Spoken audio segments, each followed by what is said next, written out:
한국직업방송과 연합뉴스TV가 함께 만드는 취업 전문 뉴스 투데이 고용플러스입니다.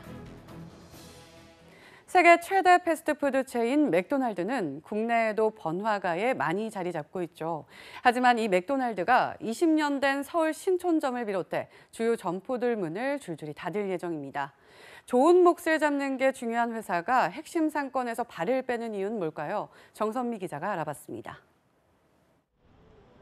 서울의 대표 번화가 중 한 곳인 신촌 지하철역 앞에 자리 잡은 맥도날드. 약속 장소로도 유명한 곳이지만 다음 달 문을 닫습니다. 1998년 문을 연 지 20년 만입니다. 여기 근처 학교 다녀서 애들 만날 때 맥도날드 앞에서 자주 만났는데 없어지니까 너무 아쉽고. 맥도날드는 서울대 입구점과 사당점, 용인 단대점, 부산 서면점도 이달 중 문을 닫을 예정입니다. 업계는 이 같은 핵심 점포 대량 폐점 이후로 과도한 임대료 상승을 꼽습니다. 임대 관계가 제일 큰 영향을 미친다고 하더라고요. 아무래도 장기적으로 이제 계약을 받다 보니까 2배를 요청하는 데도 실제로 있긴 있고. 매장마다 40명에서 많게는 100명의 직원이 있어 최저임금 인상도 부담으로 작용했을 것이란 분석도 나옵니다. 최저임금 인상을 포함해서 전체적인 인건비 부담이 늘어나고 있기 때문에 많은 종업원을 고용하는 형태의 업종의 경우에는 물론 자동화를 통한 대체를 시도하고 있지만 그 대체만으로는 부족할 것으로 보이고요. 최저임금 인상 등과 맞물려 핵심 상권에서 사라지는 맥도날드, 만남의 장소라는 명성도 함께 사라지게 됐습니다. 연합뉴스TV 정선미입니다.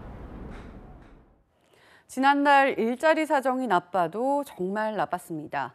30만 명 되던 취업자 증가 수는 10만 명으로 뚝 떨어진 반면 실업자는 두 달 내리 100만 명을 훌쩍 넘어섰습니다. 자동차 판매 부진과 최저임금 인상 등으로 도소매업 취업자 수가 급감한 영향이 컸다는 분석입니다. 정주희 기자입니다.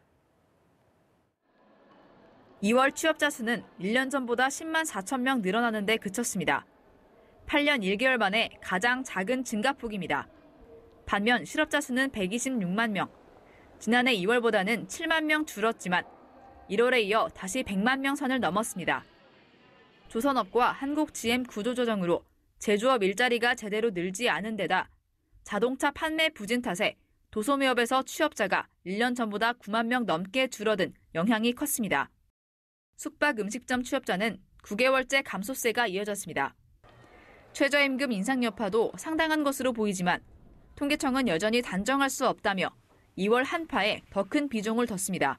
최저임금 부분에서 지표에서 딱히 명확하게 어떤 분야에서 드러나는 것이 아니고 기온이라든지 기저효과들이 이렇게 복합적으로 나타나다 보니까 다행히 청년 실업률은 9.8%로 지난해보다 2.5%포인트 낮아졌습니다. 취업 준비생 등을 더한 청년 체감 실업률도 22.8%로 1년 전보단 하락했습니다. 하지만 이것도 올해 공무원 시험이 늦어지면서 수험생들이 2월 실업자에서 제외된 영향이 커 청년 고용 사정이 나아졌다고 보긴 어렵습니다.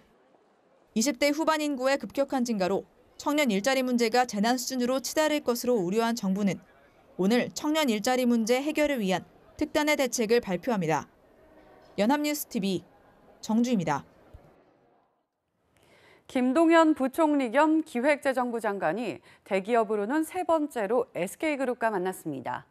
일자리 창출과 혁신 성장에 대기업들이 적극 나서줄 것을 요청했는데 최태원 SK그룹 회장은 올해 27조 원을 시작으로 3년간 80조 원을 투자하고 고용은 30%를 늘리겠다고 밝혔습니다. 배삼진 기자입니다.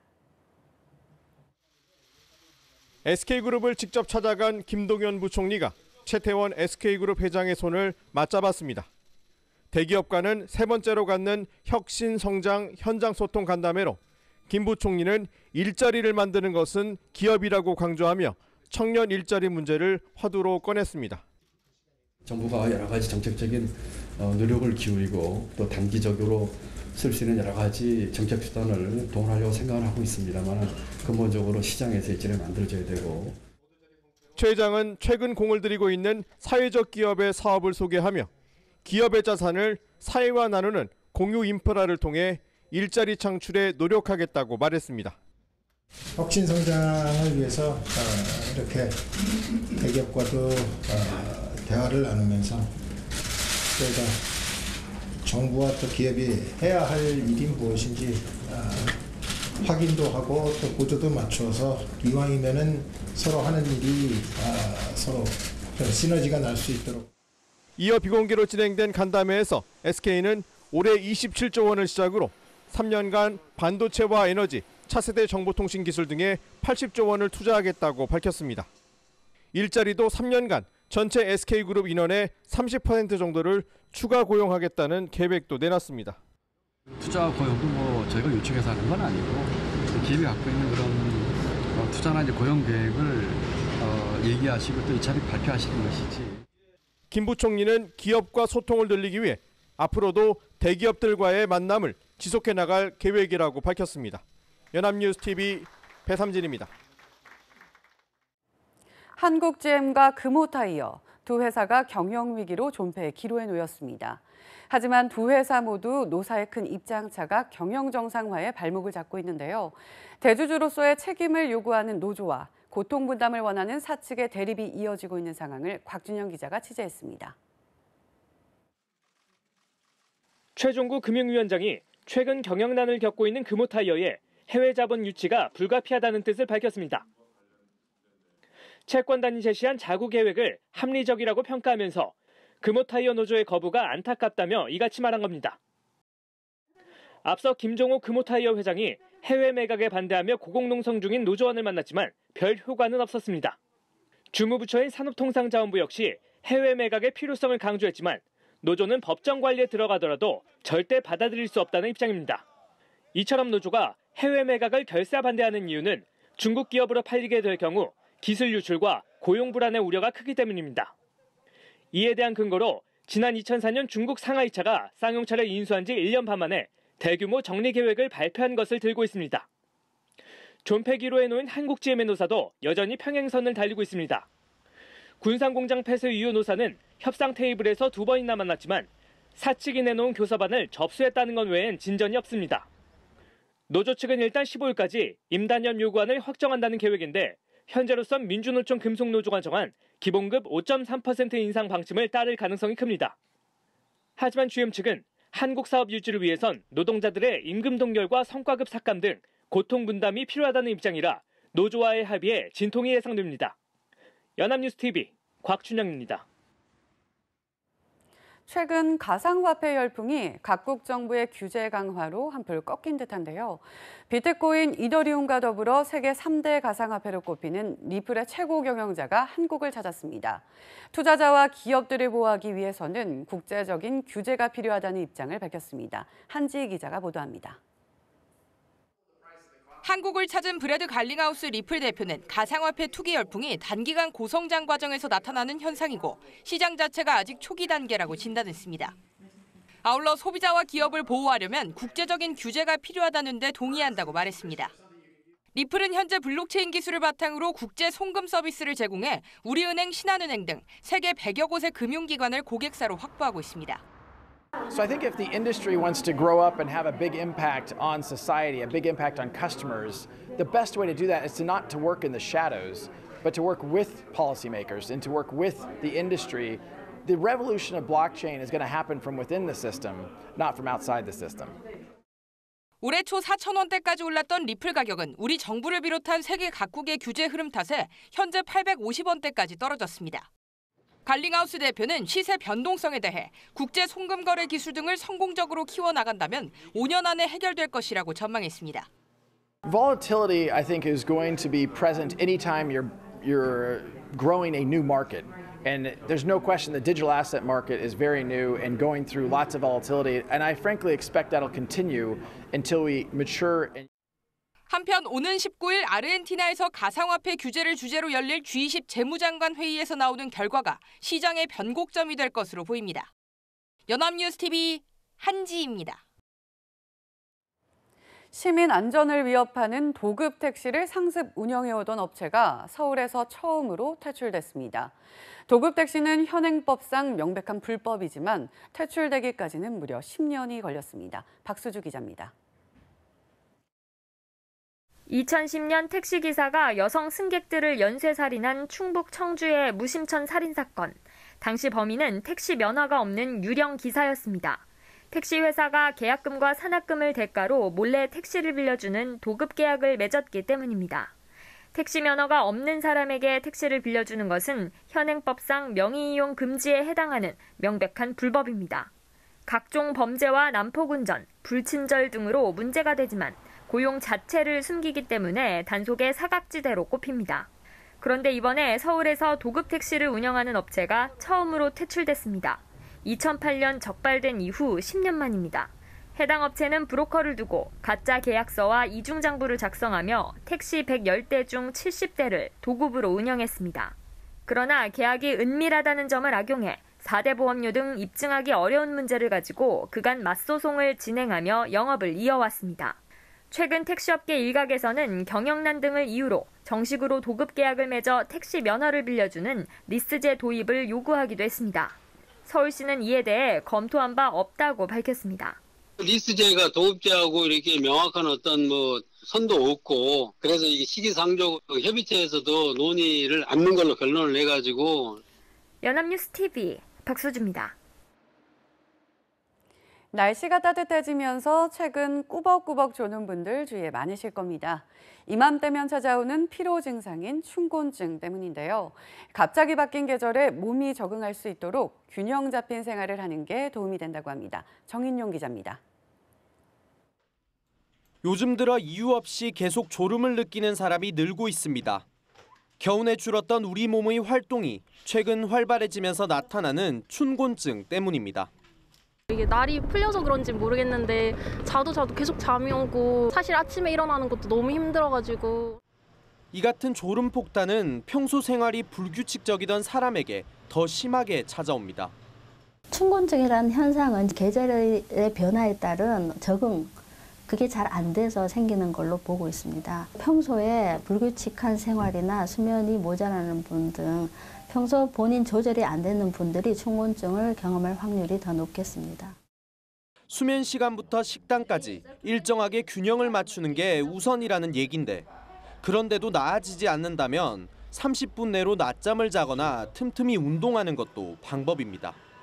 신체 활동이나 운동을 하게 되면 우리 몸의 혈액순환이라든가 조절 능력이 향상이 됩니다. 카페인으로 해결하시는 분들이 있는데 여러 잔을 드시게 되는 경우에는 오히려 피로감을 유발할 수가 있습니다. 또 사무실 밖을 나와 산책을 하면 눈과 머리에 쏟았던 에너지를 덜어줄 수 있어 피로 해소에 도움이 됩니다. 연합뉴스TV 정인용입니다.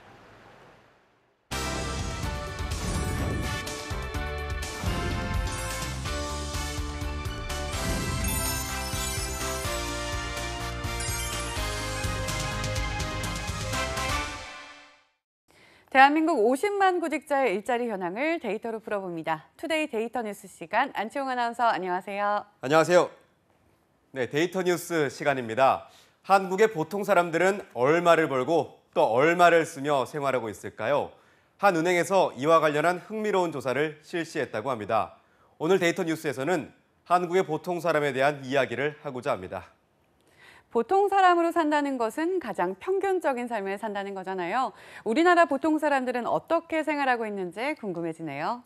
네, 얼마 전에 신한은행이 20에서 64세 금융소비자 2만 명을 분석한 보통 사람 금융생활 보고서를 공개했는데요. 조사 결과 한국의 보통 사람은 가구당 월 평균 438만 원을 벌고 있는 것으로 나타났다고 합니다. 또 소득의 절반가량에 해당하는 218만 원을 생활비, 교육비, 또 주거비 등에 지출했으며 22.9%인 100만 원을 저축하는 것으로 조사됐다고 하는데요. 나머지 9.3%인 41만 원은 빚을 갚는 데 쓰고 18%인 79만 원은 예비로 남겨뒀다고 합니다. 그렇군요. 그런데 평균 438만 원을 벌고 있다니 생각보다 한국의 보통 사람들이 많이 벌고 있다는 생각이 드네요. 네, 많은 분들이 체감하는 평균 소득은 이보다 더 적을 것 같습니다. 이에 대한 원인은 소득이 점점 양극화되고 있기 때문이 아닐까 싶은데요. 실제로 1년 전 같은 조사 때보다 소득의 격차가 더 벌어졌다고 합니다. 월 700만 원 이상 버는 가구의 월 평균 소득은 1,003만 원으로 전년 대비 35만 원이 늘어난 반면 300만 원 미만 버는 가구의 월 평균 소득은 186만 원으로 오히려 7만 원이 줄었던 거죠.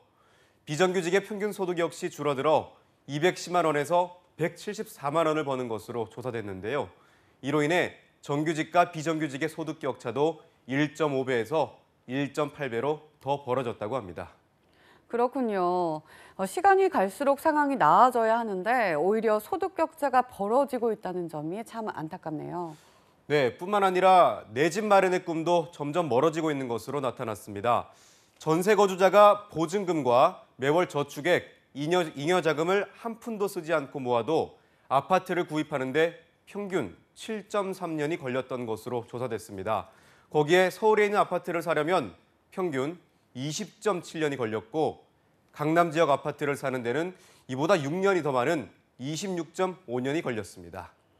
와, 26.5년이라면 자녀가 성인이 되어서도 강남권의 집을 살 수 없다는 뜻이잖아요. 그만큼 집값도 점점 오르고 있기 때문에 젊은 세대들일수록 내 집 마련을 하는 시기가 늦어지겠어요. 네, 그렇습니다. 실제로 20대의 경우 전월세로 거주하는 비율이 90.1%에나 달했는데요. 30대 역시 절반이 넘는 56.6%가 자기 집이 없이 전월세를 살고 있는 것으로 나타났습니다. 반면 40대부터는 절반이 넘는 비율이 자가주택에서 살고 있는 것으로 나타났는데요. 40대 역시 59.7%가, 50대 이상은 70.2%가 자가주택에서 살고 있었습니다.